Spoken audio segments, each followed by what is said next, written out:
네, 할렐루야. 네, 제가 짧게 기도하겠습니다. 사랑과 은혜가 충만하신 아버지 하나님 감사합니다. 오늘 이 시간, 이 공간, 이 모든 것들을 다 허락해 주시고 우리에게 정말 매 순간마다 정말 호흡할 수 있음에 감사합니다. 아버지, 세상에는 정말 우연히 이루어진 것이 다 하나도 없음을 아버지 믿습니다. 아버지, 오늘 이 시간 경산 아름다운 교회에서 우리 이준용 목사님을 정말 사용하셔서 이 교회를 부흥하게 하시고 일으키게 하시고 하나님의 말씀을 전하게 하시고 정말 열방 가운데 정말 이 교회를 사용하심으로 정말 하나님께서 살아계심을 믿습니다. 아버지, 오늘 이 시간 저희 어머니와 그리고 가족들이 함께하여 주셨습니다. 또 아울러 성도님과 함께하였습니다. 아버지, 오늘 이 말씀을 전할 때 그리고 하나님을 증거할 때 저의 생각과 저의 감정과 저의 모든 것들이 아니라 오로지 하나님의 은혜와 하나님의 지혜와 하나님의 말씀의 권세가 입술을 통하여 아버지 울려 퍼질 수 있게 인도하여 주옵소서. 항상 아버지께 모든 것을 다 감사드리며 오늘 이 시간을 정말 축복하기를 간절하게 바라며 이 모든 영광 살아계신 우리 주 예수 그리스도의 이름으로 기도드립니다. 안녕하십니까? 네, 저는 허준서라고 합니다. 정말 오늘 이렇게 귀한 자리 허락해 주심에 우리 이종 목사님과 우리 성도님들께 감사합니다. 저는 간증을 이제 좀 써왔습니다. 저는 참 인생을 드라마틱하게 좀 살아왔는데요. 제가 이거를 그냥 제 스스로 이야기를 하면 거의 뭐 두세 시간을 할 수 있어서 정말 이제 그런 귀한 시간을 뺏지 않기 위해서 정말 25분 정도로 이제 써왔습니다. 제가 사실은 참 많이 이제 기도하고 왔습니다. 네. 안녕하십니까. 저는 경기도 여주에서 온 생명의 교회의 허준서 전도사라고 합니다. 먼저 저는 2020년 7월 하나님을 만난 청년입니다. 다윗이 30세의 왕으로 기름 부음을 받았고 예수님께서는 공생애를 시작하신 나이처럼 감사하게도 저 또한 만 30세에 하나님 아버지의 품으로 돌아온 탕자입니다. 여기 계신 분은 소망교도소라고 들어보셨습니까? 대한민국 전국에 56개의 교도소가 있습니다. 그 중에 유일하게 한국 기독교 연합에서 만든 교도소가 바로 그 민영 교도소인 이제 소망교도소가 경기도 여주에 있습니다. 저는 그곳에서 3년 가까운 시간을 보내었습니다. 그리고 출소 후 현재 3년 6개월 가량이 흘렀습니다. 지금부터 말씀드리는 이야기는 제 삶에 들어오신 예수님의 사랑과 하나님 아버지께서 제 삶을 써가시는 하나님의 드라마입니다. 저는 2021년 8월 7일 날 소망교도소라는 곳에서 출소를 하였습니다. 저는 불과 3년 전만 해도 하나님을 간증할 것이라고는 상상도 못할 일이었습니다. 왜냐하면 저는 신앙심이라고는 전혀 없는 사람이었습니다. 오히려 기독교를 편견과 오해로 똘똘 뭉친 사고뭉치였기 때문입니다. 그랬던 제가 지금은 서울총신대학교에서 신학을 전공하고 생명의 교회라는 곳에서 전도사라는 직분을 맡아 살고 있는 것이 저의 현실이 되었습니다. 저는 1990년 대구 수성구 만촌동에서 태어나 올해로 만 35세가 되었습니다. 소망교도소를 가기 전에 제 삶은 하나님과는 전혀 상관없는 인생이었습니다. 저는 어린 시절에 아버지가 외도하시고 아버지의 의처증이라는 병으로 어머니를 의심함으로써 저를 자식으로 여기지 않으셨습니다.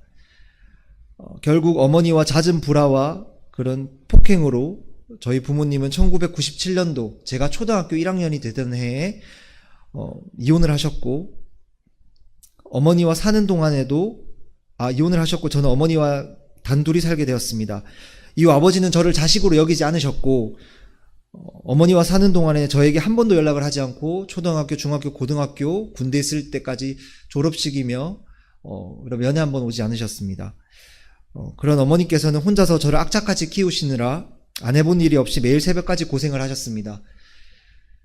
삶이 너무나 힘든 나머지 어머니는 스스로 삶을 마감하려고 하는 극단적인 선택을 4번가량 하였던 것을 제 어린 시절에 기억을 합니다. 그 어머니가 생사의 고비 때마다 저는 어머니가 돌아가실까봐 어머니를 달래며 어머니를 부둥켜 안으며 내가 금방 커서 돈 많이 벌어서 엄마 호강시켜 줄게, 제발 죽지 말라는 말로 여러 번이나 죽다 살다 하기를 겪었습니다. 그러다 제가 엄마를 돕고자 중학교 3학년 때부터 중앙일보에서 신문 배달을 시작했고 고등학교를 이제 공고로 진학한 후에 방과 후 아르바이트를 해서 3년간 열심히 돈을 벌었습니다. 고3이 되던 해에 대학을 포기하고 바로 취업을 해서 경기도 화성으로 올라가 공장을 다녔습니다. 이후 22살에 군대를 제대하고 배우가 되기 위해서 단돈 300만 원을 들고 서울로 상경을 하여 연기학원과 아르바이트를 겸했습니다. 그렇게 생활고를 겪던 중에 군대 선임의 제안으로 2013년도 1월 제 나이 24살이 되던 해에 강남의 신용카드 회사로 취직을 하게 됩니다. 이제 그렇게 영업을 시작했고 점점 영업일이 잘 되다 보니 저는 월 수천만 원씩 벌게 되었습니다. 그러다가 보험사에서 스카웃을 받았고 또 한국투자증권에서 스카웃을 받아 증권사에서 일을 하며 저는 월 수천만 원씩 버는 고액연봉자가 되는 유능한 영업사원이 되어 있었습니다. 하지만 돈을 많이 벌다 보니 저는 어느 순간 변하기 시작하였습니다. 돈으로 모든 것을 판단하게 되었고 사람을 사귀고 만날 때에도 돈과 물질과 성공을 기준으로 삼았습니다. 오로지 돈을 많이 벌고 재산을 축적하는 것이 성공과 행복이라고 저는 굳게 믿었고 저는 어린 시절 가난했던 저와는 다르게 점점 돈을 우상숭배하는 사람이 되어갔습니다. 그러다 사람을 잘못 만나 속은 결과 모든 일이 잘못되었고 건강과 돈, 사회적 위치를 다 잃다 보니 저는 결국 자살기도까지 하게 되었습니다. 이후 재판을 거쳐 1심에서 무죄를 받았지만 2심에서 뒤집혀서 결국 구속이 되어 저는 30살에 만으로 29세 2019년도 1월 서울구치소로 들어가게 되었습니다. 당시에는 저는 세상 모든 것이 원망스러웠고 허무하였습니다. 오로지 저를 이렇게 만든 사람들을 나가서 어떻게든 복수해야겠다는 생각만 가지고 있었습니다. 심지어 저 어린 시절 저를 버렸던 친아버지께 제 친삼촌이 연락을 드렸지만 아버지는 모른 채 하며 면회 한번 오지 않았습니다. 그 이유는 제가 한참 잘 나갔던 2016년 27살 그 나이 때 추석 명절 때 아버지와 추석 명절에 친척집에서 만났는데 오랜만에 만난 아버지는 20년 가까이 저를 보며 똑같은 말을 하였습니다. 너는 내 자식이 아니다. 나는 너에게 돈 한 푼 줄 수 없다. 그리고 어머니를 항상 모욕하였습니다. 더 이상 그때 참지 못하고 아버지 면전에다가 30분 동안 쌍욕을 하고 싸우고는 7년간 보지 않았습니다. 그러다 2020년도 제가 소망교도소에서 임용이라는 그 이발을 하는 제 직업훈련 중에 같이 봤던 중에 저에게 면회왔던 그 삼촌이 극단적인 선택을 하였다는 부고 소식을 들었습니다.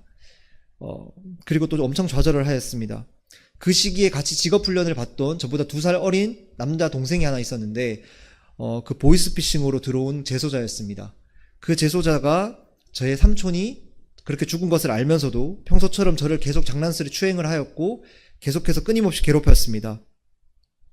저는 그것에 환멸을 느꼈고 그 형제를 복수하려고 악한 마음을 품고 고소를 하였습니다. 하지만 그 형제가 그 동생이 저를 쌍방으로 이제 고소를 하여서 저도 독방이라는 곳에 들어가게 되었습니다.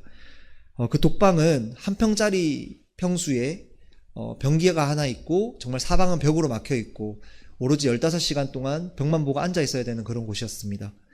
하지만 그곳에서 저는 가장 놀라운 일을 겪게 됩니다. 조사방에 하루 종일 할 게 없어서 시간을 죽이려고 성경책을 들게 되었고 기독교를 반박하려는 부정한 마음으로 도대체 성경이 뭐길래 이렇게 사람들이 봉사자분들이 목사님들이 전도사님들 권사 집사님들이 거기 많은 봉사자로 들어오십니다. 소망교도소에. 그런 분들과 늘 저는 1년 반 동안 싸웠습니다.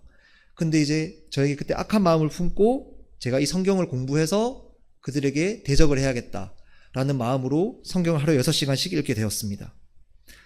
그렇게 2주 동안 매일 성경을 6시간 읽고 나서 어느 날 갑자기 십계명을 펼치게 되었습니다. 저는 십계명을 읽다가 죄인임을 깨닫게 된 사람입니다. 저는 어릴 적부터 어머니와 열심히 살아왔기 때문에 저는 스스로를 나는 정직하고 착한 사람, 의로운 사람, 나는 선한 사람이라고 믿고 살았습니다. 또 성경에서는 사람을 항상 죄인이라고 얘기하는 것이 도저히 이해가 되지 않았고 그러다 성경 맨 뒷장에 쓰여진 십계명을 어느 날 갑자기 그 독방에서 읽는데 저는 그 어느 계명 하나에도 해당되는 것이 없다는 것을 깨닫게 되었습니다. 그러다가 우연히 제가 예수님의 마태복음 6장의 말씀을 읽고 그 동생을 정죄하고 싶었고 정말 복수하고 싶었는데 자꾸 예수님께서 원수를 사랑하라, 왼뺨을 맞으면 오른뺨을 돌려대라, 오리를 가다라면 십리를 가주라, 겉옷을 벗으라면 속옷까지 벗어주라, 이런 말씀들이 저에게 들어오기 시작했습니다. 머리로는 도저히 납득이 되질 않는데 제가 그 말씀이 제 마음속에서 울려 퍼지기 시작했습니다. 그리고 십계명을 읽으면서 제가 깨달았던 것들을 제가 처음으로 이렇게 두 손을 모아서 하나님께 처음으로 기도하게 됩니다. 기도도 할 줄 몰랐습니다. 그때 저는 하나님, 제가 어릴 때부터 이렇게 저렇게 살아왔는데 제가 가만히 생각해 보니 저는 정말 하나도 제가 선한 것이 없었고 십계명에 저는 해당되는 게 없습니다라고 하면서 제가 입으로 어렸을 때부터 지어온 모든 죄들이 2시간 동안 눈물로써 고백을 하게 되었습니다. 그때 제가 정확하게 기억나는 게 머리로는 이해가 되질 않았습니다. 왜 울지 내가? 내가 슬픈 것이 아닌데 왜 울지? 근데 입술로는 계속 제 죄들이 고백되면서 회개를 하는 걸 하게 되었습니다. 그때 저는 회개라는 단어를 몰랐을 때입니다. 참고로. 그렇게 제가 마음이 혼란스러워서 정말 계속 그렇게 눈물로만 이렇게 기도하고 있을 때 그 동생을 용서하고 싶었습니다.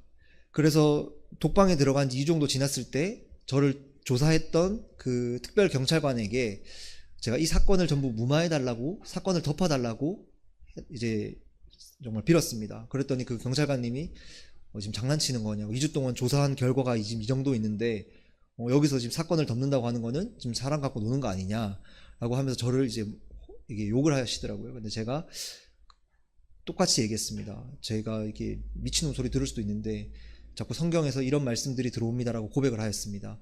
그래서 제발 부탁이니 저는 그 동생을 정죄하고 싶지 않고 처벌하고 싶지 않습니다. 그냥 용서하고 싶습니다라고 고백을 하게 되었습니다. 그때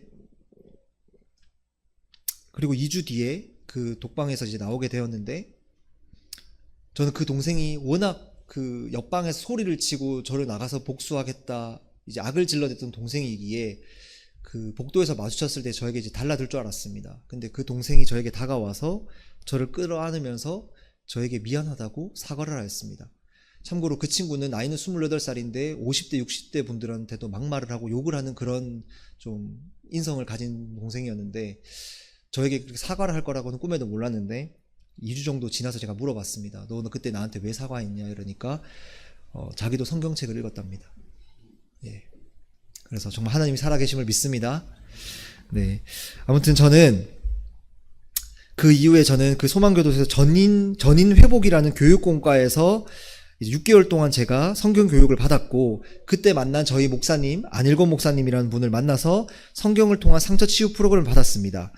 그 결과 제가 어릴 적부터 그토록 원망하고 저주했던 저의 친아버지까지 용서하게 되었습니다. 그리고 저는 하나님의 자녀가 되어가며 저는 하나님을 만난 이후 얼굴이 밝아지고 마음속 악과 분노와 근심이 사라지는 놀라운 경험을 하게 되었고, 그렇게 출소할 때까지 정말 하루하루 기쁜 마음으로 1년 동안 수용생활을 했습니다.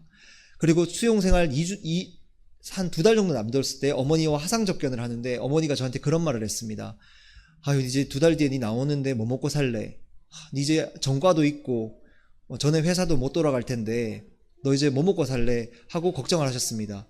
근데 제가 그때 제가 어머니께 화상접견하면서 했던 말을 지금도 똑같이 할 수 있습니다. 엄마, 걱정하지 마라. 나 엄마한테 이런 말하면 좀 미안한데 나 세상에서 가장 잘된 일이 나 교도소 온 일이다. 나 교도소 안 왔으면 하나님 때려 죽어도 못 만났다고. 나 웃으면서 지옥 갔을 거다. 근데 지금은 나 울면서 천국 가줄 수 있다, 엄마. 그래서 엄마, 내 걱정 1도 할 필요 없다. 하나님이 먹이시고 입히시니까 나는 걱정 1도 안 한다, 엄마. 정말 그렇게만 제가 마지막 접견 때 어머니께 그렇게 말씀을 드렸습니다. 그리고 제가 2021년도 8월 7일 날 출소 후에 3주간 경산에서 지내었습니다. 그 3주간 기도한 끝에 2021년 9월 1일 경기도 여주로 저는 상경하게 되었습니다. 그 이유는 앞으로는 예전처럼 돈을 쫓아가지 말고 무너진 마음을 회복시켜 주셨고 믿음을 선물해 주신 하나님 아버지께 순종해 보자라는 마음에 울림이 있었기 때문입니다. 그래서 저는 저희 안일권 목사님의 권유로 이제 송신대를 입학하게 되었고, 네, 지금 이제 전도사까지 되었습니다. 하지만 그 이후 3년간 신학 공부를 하면서 전도사로 지내는 와중에 많은 놀라운 기적들이 저에게 있었습니다. 저는 하나님을 만난 이후 여러 가지 기도 제목이 생겼습니다. 첫 번째 기도는 아버지와 7년 전 욕하고 싸운 후 관계를 끊었었기에 하나님께 언젠가 제 친아버지를 만나서 아버지께 찾아가서 용서를 구하고 화해할 수 있는 날을 허락해달라고 기도했습니다. 그렇게 아버지를 2022년도 그렇게 1년 뒤, 출소 후 1년 뒤 아버지를 수소문 끝에 연락이 다 7년 만에 대구에서 만나게 되었습니다. 그렇게 아버지를 찾아가서 무릎을 꿇고 7년 전에 아버지께 욕설을 한 것에 대해 먼저 용서를 구하고 아버지와 서로 사랑한다는 표현을 하며 저를 용서해 주셨습니다. 하지만 아버지는 이미 그때 몸무게가 30kg 되셨고 당뇨와 여러 가지 질병을 앓고 계셨습니다. 그렇게 건강을 이미 잃어버리셨기에 아버지를 제가 한 달 동안 간호하면서 소중한 나날들을 보내다가 한 달 뒤 급성폐렴으로 인해 소천하시고 제가 마지막 가시는 끝까지 장례를 치루어 드렸습니다. 두 번째 기도는 무교이셨던 저희 어머니도 교회에 나가게 해달라는 기도였습니다. 제가 출소 후 3주 동안 경산에서 지내는데 제가 어머니께 하나님에 대한 말씀을 자꾸 전하고 싶었지만 안타깝게도 저희 누나가 저기 하나님의 교회라는 사이비 이단을 빠져 있는 상태였습니다. 그래서 누나는 저희 어머니께 자꾸 하나님의 교회가 진짜다. 저는 그게 아니다. 정말 하나님의 교회가 진짜가 아니라 예수님만이 우리의 구원자라고 제가 늘 말했지만 어머니는 그 사이에서 너무나 많은 스트레스를 받으셨고 소리까지 지르셨습니다. 자기한테 이런 얘기 하지 마라. 자기가 지금 이 나이에 누나와 너 사이에서 종교적인 문제로 이렇게 갈등을 내가 이 나이에 왜 치러야 되냐. 나는 아무것도 믿기 싫다라고 이제 어머니께서는 소리를 지르셨습니다. 그렇게 저는 누나와 합의한 이후에 더 이상 어머니에게 아무 말도 하지 말자라고 약속을 하고 저는 이제 여주로 가게 되었습니다. 그렇게 여주에서 지내는데 3개월 뒤 2021년도 11월 17일 어머니께서 연락이 왔습니다. 알츠하이머 치매 진단을 받으셨습니다. MRI 검사를 받으셨고 100가지 문항을 푸셨는데 이제 알츠하이머라는 61세의 그 병을 받게 되었습니다. 저는 그 소식을 듣고 하나님이 너무나 원망스러웠고 이 상황이 도저히 이해가 되질 않았습니다. 하지만 정말 감사하게도 그 치매 진단을 받으시고 8개월 뒤 2022년도 5월달 어머니 생신이십니다. 항상 이번 달이 저에게 전화가 와서 내가 교회를 나가보고 싶으니 경산에 교회를 좀 알아봐 달라고 연락이 오셨습니다. 근데 정말 그때도 기가 막히게도 제가 그때 학교에서 그 부모교육론이라는 그 교양 과목을 듣고 있는데 신학 공부가 아닙니다. 부모교육론이라는 교양 과목을 듣고 있는데 그 여자 교수님께서 한부모 가정, 조손 과정, 결손 과정에 대해서 가르치시면서 한 영상을 준비해 오셨습니다. 유튜브에서. 그게 바로 경산 아름다운 교회의 그 급식을 가정에 전달하는 영상이었습니다. 저는 그 영상을 보고 너무나 놀랐고 경산에 이런 교회가 있구나라는 거를 그 수업을 통해서 깨닫게 되었습니다. 그래서 제가 쉬는 시간에 여기 교회를 전화해서 여기 어머니를 혹시 가도 되겠습니까? 교단이 어디입니까? 라고 물어보면서 어머니를 이쪽으로 소개해 드렸는데 그리고 지금 어머니가 지금 2년 넘게 이곳 교회를 이제 섬기시면서 다니시면서 정말 세례까지 받으시고 정말 하나님의 놀라운 역사가 이루어졌음을 믿습니다. 네. 그리고 세 번째 기도는 저는 이제 전과가 있고 경제적 능력이 없는 신학교 학생이자 전도사였기에 결혼에 대해 솔직히 많이 걱정하였습니다. 그래서 늘 하나님께 배우자 기도를 전 3년간 드렸습니다. 그러던 중에 저는 작년 2023년도 재작년 10월달 추석 연휴에 고향 경산에 내려왔다가 우연히 참석한 성경 말씀 모임에서 한 자매를 알게 되었고 먼저 그 자매가 저에게 연락이 와서 많은 얘기를 나누게 되었습니다. 그리고 저는 제 부끄러운 과거와 제 현재 상황과 모든 것들을 다 말했는데도 불구하고 그 자매는 아무것도 상관없다는 듯이 저를 배우자로 맞이하고 싶다고 먼저 고백해 주었습니다. 그리하여 저는 작년 1월 20일 결혼 예배를 드리게 되었습니다. 그때 우리 목사님과 여러 성도님께서 또 저기 화원에 있는 교회로 또 결혼 예배를 오심에 다시 한번 감사드립니다. 네 번째 기도는 자녀에 대한 기도였습니다.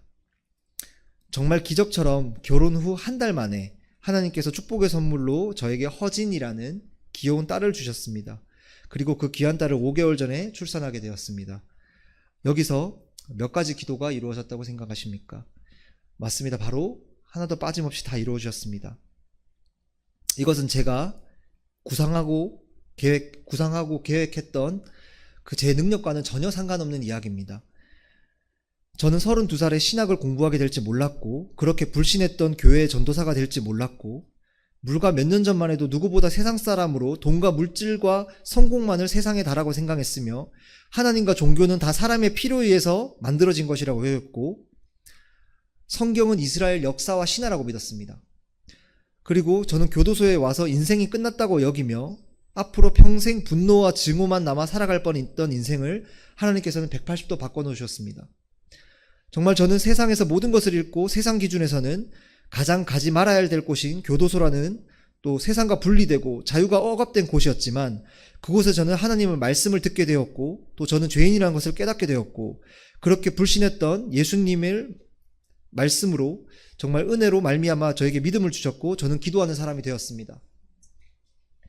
예레미야 33장 3절에 너는 내게 부르짖으라 내가 너에게 응답하겠고 네가 알지 못하는 크고 은밀한 일을 보이리라 라는 말씀처럼, 지난 3년간 하나님께서 원하시는 때에 하나님께서 모든 기도를 응답해 주심을 믿습니다. 자, 여기서 오해하시면 안 되는 것이 있습니다. 바로 제가 하나님을 만났고 제가 스스로 믿음이 생겼으며 제가 아버지를 용서했고 제가 제 능력으로 결혼을 했고 제가 자녀를 만들었다는 저희 이야기에서 제가 한 것이 아니라 오로지 하나님 아버지께서 먼저 저를 찾으셨고, 우리나라 56개 교도소 중에 단 0.7%만 갈 수 있는 유일한 기독교 교도소인 소망교도소로 불러주셨고, 그리고 하나님께서 그곳에서 저에게 믿음을 허락해 주셨고, 소망 직원들과 많은 목사님들과 많은 봉사자분들과 많은 섬기는 분들을 통해서, 그리고 그 말씀을 또 듣게 하셔서 원수 같았던 저에게도 사랑을 허락하셨고, 또 저에게 꼭 맞는 믿음의 배우자를 제 곁으로 데려다 주셨으며 생명의 주관자이신 하나님께서 제게 자녀를 얻어주신 것입니다. 하지만 저는 이렇게 하나님의 부르심과 하나님의 한없는 은혜를 받았는데도 불구하고 저는 아직까지 많이 부족하고 어리석은 사람이다 보니, 제가 작년 1월에 결혼을 하고 나서 다시 예전처럼 생활비며 돈 걱정이 앞서기 시작했습니다. 그래서 제가 신학교를 다니면서 돈을 벌 수 있는 것이 찾다 보니 그게 바로 배달밖에 없었습니다. 그래서 그 배달 일을 하루에 12시간씩 일을 하며 스쿠터를 타고 배달을 다녔습니다. 그러다 점차 제가 예배와 기도를 조금씩 멀리하게 되었고, 하나님보다는 또다시 돈을 쫓다가 결국 작년 7월 19일 교차로에서 승용차와 사고가 크게 났습니다. 아스팔트에 내동댕이 쳐져 호흡이 불가능했고, 그 아픈 와중에 제 입술에서는 순간 예수님 살려주세요 하고 소리가 나왔습니다. 우측 다리가 부러지고 갈비뼈 4개와 허리가 부러지는 큰 중상을 입고 앰뷸런스에 실려갔습니다. 수술을 하고 깨어나니 부러진 몸과 다리가 정말 죽을 만큼 아파오기 시작했습니다. 그때 8시간가량 통증을 느끼면서 그 아픈 걸 느끼는 와중에 제 입에서는 계속 하나님께 아프다고 잘못했다고 회개기도만 터져나왔습니다. 그러자 그때 예전에 봤던 기독교 영화 패션 오브 크라이스트의 한 장면이 떠올랐습니다. 예수님께서는 채찍질을 그렇게 당하시고 십자가에서 정말 모진 고난을 받으신 것이 제 눈앞에 보이게 되었습니다. 고작 저는 뼈가 부러진 것이 이렇게 아프다고 울고불고 하는데도 예수님은 온 살이 다 찢기고 정말 온갖 고초를 다 겪으신 그 예수님은 도대체 얼마나 아프셨을까, 얼마나 괴로우셨을까 하며 눈물이 터져 나왔습니다. 정말 제가 위에 모든 기도가 이루어져서 감사드린다고, 이만큼만 다쳐서 감사드린다는 말이 아닙니다.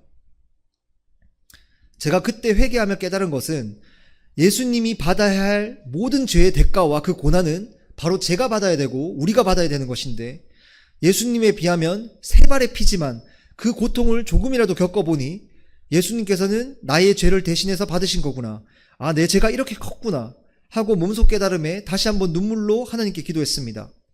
결국 그때서야 저는 데살로니가전서 5장 16절의 구절로 왜 항상 제가 기뻐해야 되고 왜 쉬지 말고 기도해야 되고 왜 범사에 감사해야 되는지 알았습니다. 왜냐하면 이미 모든 것을 예수님께서는 다 해결해 놓으셨기 때문입니다. 이것이 예수 그리스도 안에서 우리를 향하신 하나님의 뜻이라는 것을 저는 사고를 통해, 그 고난을 통해, 그 고난이 곧 저에겐 축복이었고 유익이었음을 깨닫게 되었습니다. 결국 저는 지금까지 제 이야기가 아니라 제 인생을 써가시는 하나님의 드라마이자 예수님의 능력을 말씀드리고 싶었습니다. 아무 자격이 없는 저를 하나님의 자녀로 삼아 주셨고 제 삶을 인도해 가시는 하나님의 은혜라는 단어밖에 설명드릴 것이 없습니다. 지금 이 간증을 들으시는 여기 앞에 계신 성도님들도 현재 자신의 삶에서 어려움이 처해서 마음이 답답하고 낙심하고 정말 절망하고 계십니까? 제가 감히 말씀드리지만 걱정과 염려하지 마십시오. 지금도 저 담장한 교도소 안에서는 또 이 우리 세상 가운데 또 하나님은 또 여기서도 저기서도 늘 일하고 계심을 믿습니다. 정말 오늘까지 늘 부끄러운 제 삶을 써가시는 것처럼 여기 계신 성도 여러분도 삶에 어려움이 주어지더라도 늘 예수님께서 함께 하신다는 그 소망을 품으시기를 예수님의 이름으로 축원드립니다. 제 마지막으로 정말 저같이 세상 사람이었고 기독교를 누구보다 박해했고 종교를 불신했으며 정말 모든 그런 목사님들과 그런 성도분들을 정말 욕되게 했던 정말 박해자였던 저같이 쓰레기같이 살았던 저 같은 사람도 정말 하나님께서는 오늘 고린도후서 5장 17절 말씀으로 그런 중 누구든지 그리스도 안에 있으면 새로운 피조물이라 이전 것은 지나갔으니 보라 새 것이 되었더라는 그 말씀처럼 저를 이렇게 새 삶으로 정말 인도해 주신 것은 정말 하나님의 놀라우신 능력임을 제가 증거하고 싶었습니다. 많이 부족한 간증이고 정말 어려웠지만 정말 이렇게 들어주셔서 감사합니다. 네, 이상입니다.